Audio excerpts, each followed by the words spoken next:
da Cidade Nova está perguntando se vai dar para você fazer na Fundação Elias Mansur, o que você fez na UFAC. Tem outras perguntas fortalecendo essa ideia de que você é um gestor de obras, um gestor obreiro, que acompanha a obra de perto e tal. Então, eu queria que você relacionasse esse perfil que as pessoas parece que já têm cristalizada, essa ideia da tua atuação como gestor público, de uma pessoa que faz as coisas, né? Concretiza obras.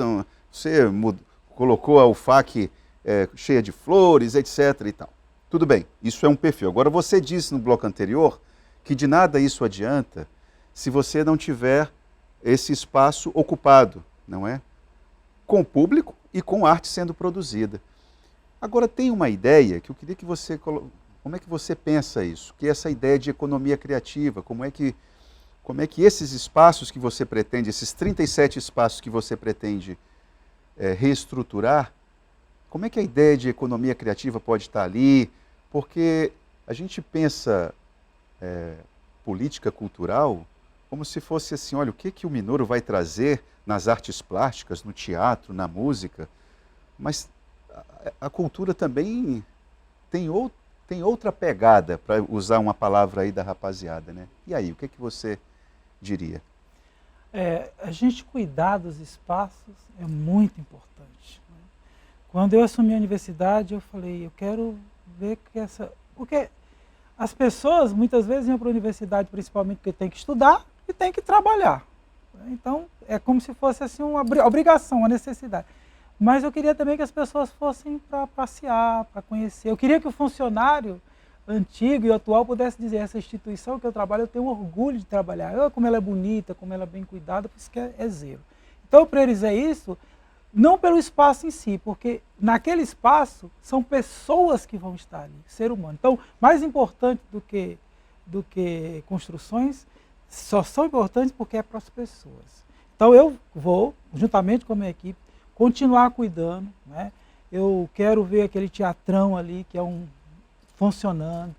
Eu quero ver outros espaços que a universidade... A Tentame, para usar A Tentame, inclusive, que foi a pergunta que foi mencionada no bloco anterior, já está em processo já de reforma, né? Nós queremos entregar para a população. Agora, entregar e ter programações. Eu estive na biblioteca, ali, aquela parte da biblioteca, coisas maravilhosas, tá? Coisas maravilhosas. Mas quantas pessoas vão ali? Quantas pessoas sabem que aquilo existe? Eu quero aquelas bibliotecas, sabe o quê? Eu quero biblioteca presente no bairro. Tinha umas contadoras de história lá maravilhosas, umas meninas, uma senhora que faz uma coisa tão bonita. Eu quero aquilo nos bairros, eu quero aquilo na Cidade do Povo, eu quero aquilo no Caladinho, eu vou lembrar para você, perdão, eu vou lembrar para você que a biblioteca que você citou já funcionou até domingo, às 10 horas da noite. As contadoras de história tinham as casas de leitura nos bairros. Sim, e tudo isso... Nós precisamos levar cinema, nós precisamos levar teatro. A nossa biblioteca, nós precisamos levar...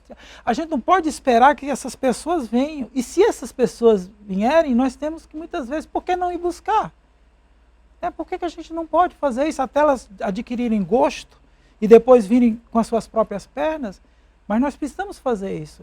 E onde as pessoas estão? E a gente precisa, porque a gente tem como fazer e tem como mostrar. Essa perspectiva de trabalhar é que a gente quer fazer isso. Olha o que a Sara Regina, lá de Senador Guiomar, a Sara Regina está te fazendo uma provocação e a gente já vai caminhando aqui para uma outra vertente da prosa. Pergunta para o entrevistado, falar em time, porque você fez essa referência, né, a respeito dos times, falar em time é fazer parte, vestir a camisa. Como que o Minouro veio parar no governo e fazia parte de outro time? É a Sara Regina, de Senador Guiomar, que está fazendo essa pergunta para você. Certamente ela está fazendo referência ao seu período em que você estava na Frente Popular, no PT, na Rede Sustentabilidade, enfim.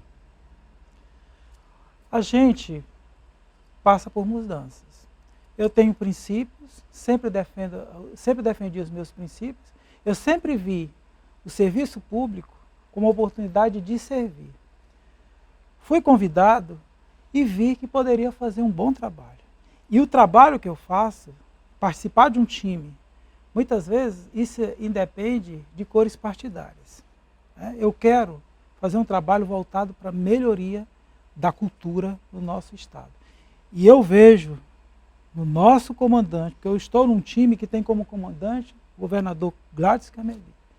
Quando eu fui convidado, vi que tinha condições de contribuir pela experiência acumulada na educação, pela experiência acumulada na gestão da UFAC, e na UFAC a gente trabalha com educação, a gente trabalha com saúde, a gente trabalha com engenharia, a gente trabalha com tecnologia, e a proximidade que eu tenho na educação é muito bom. Porque não tem como melhorar a cultura e fomentar a cultura sem investir na educação, assim como não tem como melhorar na educação sem investir na cultura. São coisas que andam juntos. Portanto, eu não me sinto fora do barco, não me sinto um patinho fora da lagoa. Você se sente parte do time? Eu sinto parte do time que tem um comandante que me deu uma missão e eu estou montando uma equipe para dar conta do recado.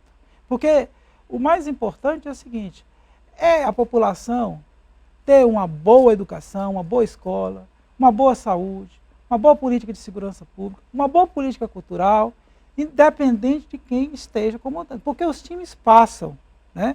E eu acredito que o governador Gladys Cameli, ele inclusive sabe trabalhar. Nós temos agora um novo presidente, vamos trabalhar com o novo presidente.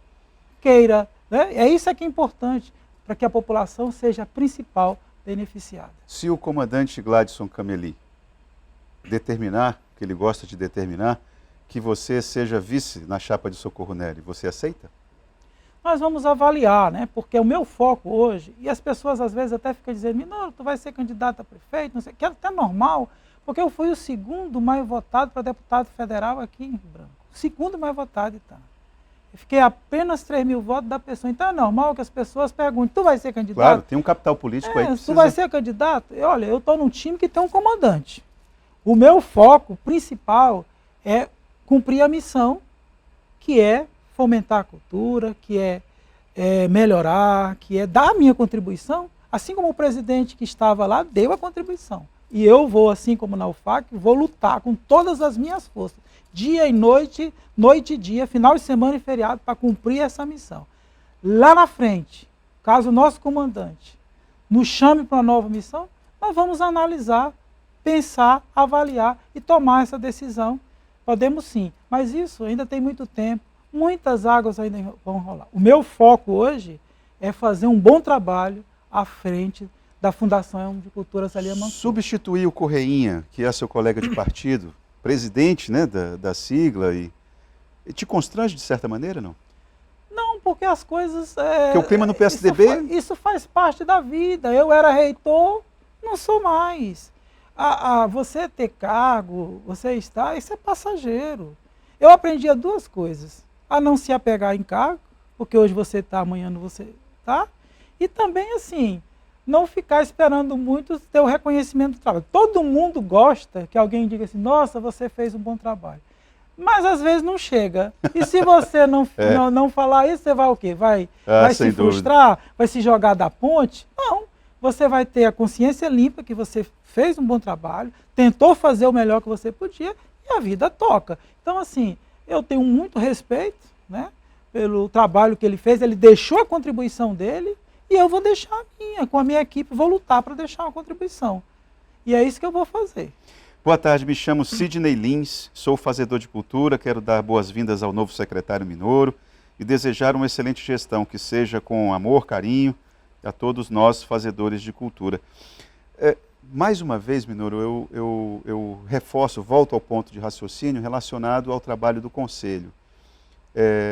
Porque quem faz cultura, para usar uma fala que não é minha, é de um amigo, ele fala, olha, quem faz cultura, produz arte, de alguma forma, percebe rapidamente que a política cultural não é bandeira nem de direita, nem de esquerda, nem de nada. Ele estava querendo dizer que os governos não entendem o papel da cultura. E o Conselho de Cultura, ele está ali como se fosse uma espécie de mosquito chato para lembrar, para quem tem domínio da agenda, que a cultura, a pegada é outra, né? Que a cultura, inclusive, a produção cultural, pode questionar a ação do próprio governo. Claro, não é? Com certeza. E é isso, e a gente, eu acredito, como você mesmo disse, eu sou um defensor dessa ideia, a gente tem que melhorar a saúde, se é para alguém de direita ou para a esquerda, tem que ter uma saúde. A gente tem que fomentar a cultura, se é para a direita ou para a esquerda, o mais importante é que as pessoas tenham gestores, estejam dispostos a servir e trabalhar pelo bem da população. E alguns temas, muitas vezes, são apropriados indevidamente, porque pertence a todos. Melhoria da cultura, fomenta a cultura, melhoria da educação, isso são temas que são para todas as pessoas. Não pode um grupo, não pode pegar esse tema, sequestrar e dizer esse tema é meu. Não, não. Né? Então a gente vai, dentro da nossa maneira de trabalhar, com o nosso jeito, ouvindo as pessoas, tendo bastante humildade, porque a humildade é a mãe, é o pai de todas as outras virtudes. Né? Procurar errar o menos possível e acertar o máximo possível, e para isso tem que ouvir as pessoas. Minoru, se você valoriza tanto as pessoas, essa tua referência, queria saber até que ponto o Minoru, ser humano, não vai contaminar o Minoru gestão. Por quê? Porque eu estou perguntando isso. Porque você vai ser chamado a apoiar a Semana LGBT. Como é que agendas como essa, você vai ser chamado, por exemplo, a promover ações em prol das expressões de religião de matriz africana? Como é que isso, o Minoru ser humano, o homem, não contamina o gestor? Como é que você vai lidar com esse tipo de agenda na FEM? Então, eu tenho as minhas posições e as minhas convicções, como todos nós temos. Isso não é algo só nosso. Nós temos a nossa identidade e os nossos valores. A palavra-chave que um gestor tem que ter é respeito. Nós precisamos respeitar as diferentes manifestações religiosas. Nós temos que respeitar os diferentes pensamentos. Né? A gente tem que fazer realmente com que as pessoas possam se ver. E eu não vou fazer política cultural, não vou fomentar sem esse respeito para um grupo de pessoas, para pessoas que acreditam nisso. Eu tenho que fazer para todos. E então a palavra que é forte, que vai ser forte, que faz parte de mim. Quem me conhece sabe. Eu administrei a universidade, eu dialogava com todos. Eu dialogava com quem era ateu, eu dialogava com quem não era ateu, eu dialogava com as pessoas evangélicas, protestantes, eu dialogava com as pessoas de religiões africanas, com o pessoal que vinha de... Isso não é problema, né? Nunca foi, nunca foi, nunca foi. Nunca foi e nem vai ser, porque isso faz parte de mim, isso é a minha essência, trabalhar desse jeito. Meu nome é Conceição, para você ver como as pessoas acabam misturando a sua imagem, associando a sua imagem à educação. Pergunte ao entrevistado, eu faço questão de fazer essa pergunta aqui da dona Conceição, para que você misture mais ainda a ideia de produção cultural com educação. Pergunte ao entrevistado se ele tem projetos sobre o aumento das escolas integrais. Na realidade, eu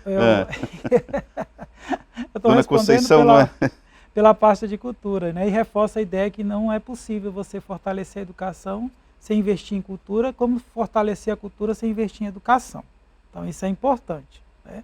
Isso já começa desde o berço. Né? Uma criança que é criada num lar onde o pai não lê, não tem possibilidade de ter acesso à leitura, à escrita, à música, à arte, ela já vai entrar no processo escolar formal já com uma certa desvantagem. Aí você tem que, por meio de políticas públicas, compensar, chegar onde essas pessoas estão com isso, com teatro, com dança, com música, com literatura. Isso é algo que a gente pode fazer pelas crianças, muitas vezes, que não têm acesso, não trabalham muito nessa questão. Então a gente pode fortalecer isso. Com relação à educação em si, a pergunta que foi feita, assim, lógico, eu sou uma pessoa defensora das escolas integrais. Sou defensora das escolas. Mas assim, tá, para nós colocarmos uma criança em tempo integral, nós precisamos ter estruturas adequadas, porque não dá para a criança ficar o tempo todo na escola em estruturas, muitas vezes, que não são adequadas. Claro. Nós precisamos mexer na estrutura curricular. Não pode ser a criança ficar lá o quê? Quais são as atividades que vão ter? Então, a estrutura curricular E nós precisamos também valorizar esse profissional. Porque se nós não tivermos, né, se nós não mexermos na estrutura curricular, se nós não valorizarmos o profissional, e se nós não mexermos nessa estrutura física também, aí realmente não dá certo. Mas, para mim, eu acredito que qualquer governo, na minha opinião, sempre vou defender isso, deveria investir muito nas escolas de tempo integral. Com esse perfil, não do jeito que está. Qual foi a exigência que você fez para o governador?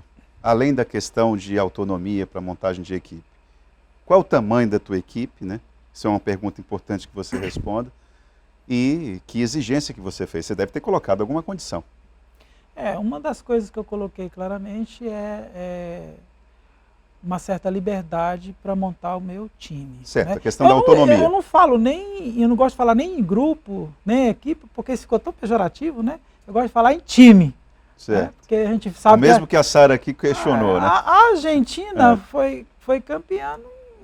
Tudo bem, tinha o Messi lá, mas tinha o Di Maria, tinha outros, tem um bom goleiro, foi um conjunto de coisas. Então, eu preciso montar esse time. As pessoas criaram uma ideia de que, pelo trabalho que a gente fez na universidade, aquilo que o professor Minoro assumir vai ser feito um bom trabalho. Então, eu tenho essa responsabilidade. Mas também não é só o que as pessoas esperam de mim, tá? É porque aquilo que eu espero de mim. Eu sou uma pessoa que eu me cobro muito. Eu me cobro muito. Só de pensar no insucesso, só de pensar no fracasso, eu perco noite de sono. Mas para mim ter sucesso, para a gente ter sucesso, eu preciso de um bom time. Então foi uma das coisas que eu pedi, foi que eu pudesse ter uma equipe mínima que eu pudesse. Eu ainda estou tomando conta disso. Estou traçando um diagnóstico, né? Estamos em fase ainda de diagnóstico para a gente definir isso. Para além do edital, os editais de cultura são importantes porque, para usar uma imagem muito falada por quem produz cultura, a ideia do balcão, né? Aquela coisa de que os governos tinham os apadrinhados na área da produção artística e quem era contemplado se dava bem, excluía uma porção de pessoas que poderiam apresentar um bom trabalho. Pensou-se a ideia dos editais. Eu queria saber o que Minoro pensa para além dos editais. Os editais são importantes, né? Vem um recurso bom, mas nós queremos ir além. Quanto que é mesmo, hoje? A gente tem, hoje, o orçamento específico ainda não tem, né? Por exemplo, Paulo Gustavo aí tem um orçamento aí de 3... mas aí é federal, né? Não, nós temos Aldir Blanc também, tem, mas isso aí não está definido ainda. Né? Mas o que eu quero fazer é o seguinte, tem muitas pessoas que já têm uma orientação, que já sabem como concorrer a esses editais. Porque já concorreram, alguns estão em processo de execução. Mas tem gente que está fazendo um trabalho lá no bairro tal, tem a sua escolinha de música, está pensando no seu projeto musical, de dança, de teatro, de fanfarra, de artesanato, que não tem essa orientação para elaborar uma proposta, para concorrer a esses editais, e nós queremos assessorar essas pessoas. Por isso, que nós queremos fazer uma gestão indo até onde as pessoas estão. Essas pessoas são mais humildes, sim, que sabem tocar um violão, mas não tem aquela questão de sentar e fazer esse processo muitas vezes. Você concorda que o governo Gladson, ele não tem uma estética? Não há uma... Quando você fala em governo de Gladson Cameli, do ponto de vista da produção cultural, você não existe uma imagem em torno. Você concorda com isso? Você almejaria construir, ajudar a construir uma imagem? Não, eu acho que foi feito um trabalho, de recuperação dos espaços, que isso é importante porque, com a nossa identidade. Falta ainda muito, né? Falta muito ainda para fazer. Acho também que durante esse período assim foi ruim para todo mundo por conta da pandemia. Os nossos espaços ficaram vazios. Processo inclusive de reforma, de manutenção de alguns espaços, nós tivemos dificuldades, que a gente estava acompanhando, mesmo que de longe, por conta da pandemia. E alguns que foram recuperados, as pessoas não iam porque também tinham medo de ser contaminado. Eu acho que esse novo governo do Gladson é a oportunidade que, de fato, a gente tem de poder sair um pouco desse leque só saúde, embora a saúde seja importante, no momento da pandemia foi realmente o principal, mas eu acho que nesse segundo mandato, em todas as áreas, é aquele momento realmente de mostrar trabalho, e aí a gente já, estamos ainda na pandemia, mas já aliviou mais, e a gente mostrar trabalho. E eu quero deixar minha contribuição com a minha equipe. Quero entrar de cabeça erguida, como estou entrando, e quero sair de cabeça erguida, que para isso é mais importante. Minoro, muito obrigado, nosso tempo acabou. Queria agradecer mesmo a tua participação aqui. Eu aqui agradeço e me coloco à disposição. Espero que a gente possa ter outro momento. E um abraço aí no coração de cada um de vocês que está nos vendo e ouvindo nas suas casas. Obrigado.